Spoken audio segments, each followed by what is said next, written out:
грукат капытоў і пошчак недалёкага бою, родавыя гербы і вальныя соймы, мужнасць і годнасць. Уся романтика средневечной гісторыі зліваецца в адным слове шляхта. Амаль усё ў нашай гісторыі, ад вайсковых перамогаў да выбітных літаратурных твораў, звязана са шляхтай. Калі гаварыць пра стан баярства, я не зусім згодны, што ён пачаў нас фармавацца з 15 стагоддзя, таму што пачаткі дзяржаўнасці, феадальнай дзяржаўнасці Беларусі сягаюць нашмат глыбей. Прынамсі, да 10 стагоддзя, калі пачыналася полацкая дзяржава, а як ведаем, феадальны лад, феадальная дзяржаўнасць – гэта аснова гэтага ладу, конная служба рыцара, зазямельнае ўзнагароджанне. І вось у нас намнога старажытнейшы лад феадальны, чым, напрыклад, на землях літувійскіх, таму не выпадкова. Літувісы на момант стварэння Вялікага княства Літоўскага не мелі ўласнага тэрміну для абазначэння гэтага стану, гэтага саслоўя. Таму пернялі беларускі баярас.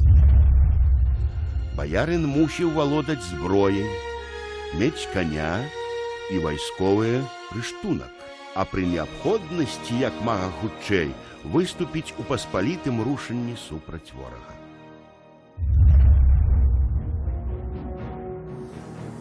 Паспалітае рушанне – мабілізацыя ўсіх свабодных грамадзян, абавязаных да ваеннай службы. Да з'яўлення прафесійнай арміі паспалітае рушанне было агульнапрынятым для сярэднявечнай Европы спосабам мабілізацыі грамадства на вайну. Ягоныя ўдзельнікі мусілі самі клапаціцца пра амуніцыю, зброю і запасы ежы. Вялікі князь Вітаўт, каб павялічыць колькасць войска, шчодра адорваў сваіх баяраў землямі. У выніку пры ім баярства умацоўваецца і выступае ўжо як асобная палітычная сіла. Спачатку найменнем шляхта стала называцца толькі буйное баярства. На пачатак 15 стагоддзя ім лічыўся 51 род.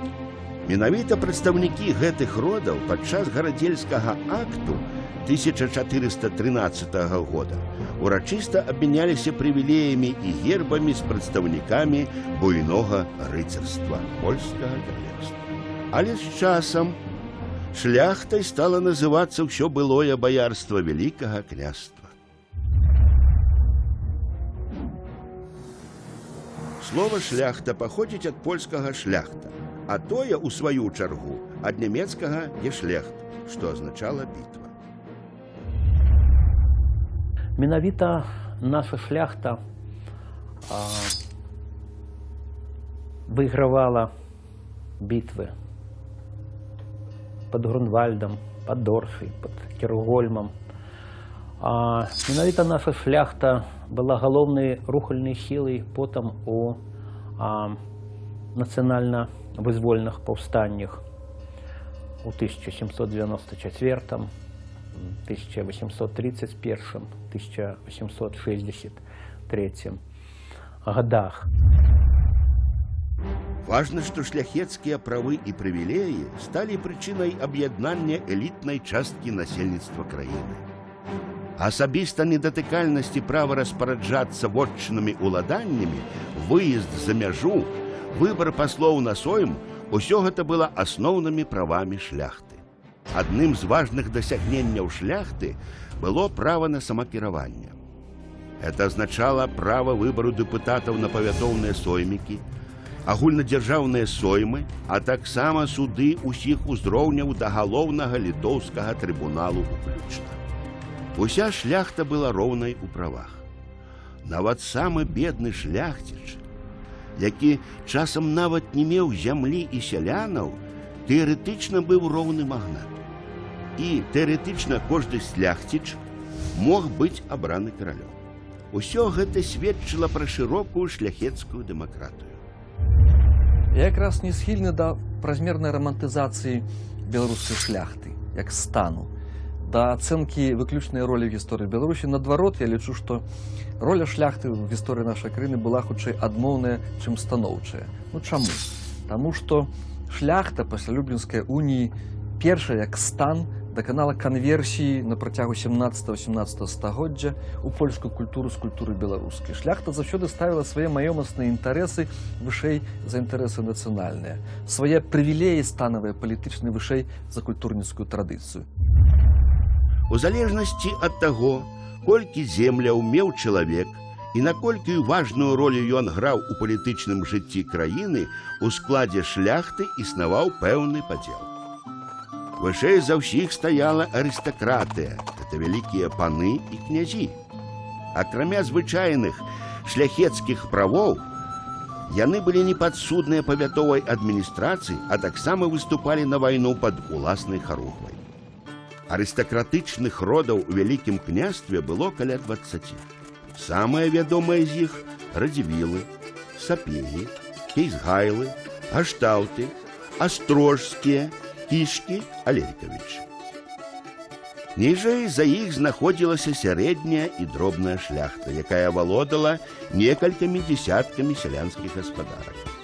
Гэта была асноўная маса ўсіх землеўладальнікаў краіны. І, што адметна, даволі шматлікая. Пастаянныя войны спрыялі таму, што ўдзельная вага шляхты ў нашым гаспадарстве дасягала 10%. І ніжэй за ўсіх стаяла самая дробная шляхта, якая ўвогуле не мела сваіх падданых. Яны валодалі невялікім надзелам зямлі і за яго ўласна служылі князю. Шляхта у дзяржаве нашых продкаў, Вялікім княстве літоўскім, складала ад 10 до 12%. Гэта беспрэцэдэнтны выпадак для ўсёй Еўропы. Ну, а калі казаць пра ўсходнюю суседку, Масковію, то там дваране складалі ўсяго каля 1% насельніцтва. Шляхецкія правы і прывілеі былі спадчыннымі. Перадаваліся яны нашчадкам мужчынам да іх сынам, а таксама дочкам, але не далей, бо гэта быў ужо іншы род. Чалавек з іншага саслоўя не мог стаць шляхцічам, але здараліся і выключэнні. Напрыклад, за выключаную мужнасць на полі боя гетман ці асабіста вялікі князь мог надаць шляхецтва чалавеку, які ім і не валодаў. Шырокія правы і прывілеі шляхты з пакалення ў пакаленне фарміравалі традыцыі шляхецкай годнасці. Асабісты гонар і патрыятызм быў натуральны і неад'емны для шляхціча. Дагэтуль існуе такі міт, што нібыта наша шляхта – гэта палякі. Дарэчы, гэты міт не без поспеху ствараўся расійскай каланіяльнай адміністрацыяй на нашых землях. Насамрэч, наша шляхта ніколі не захоплівала гэту зямлю. Наадварот, яна бараніла яе ад ворагаў, паўставала супроць акупантаў. Наша шляхта заўсёды, хоць у пэўны час пачала гаварыць пераважна па-польску, але заўсёды добра ведала беларускую мову, звычаі, традыцыі свайго народа.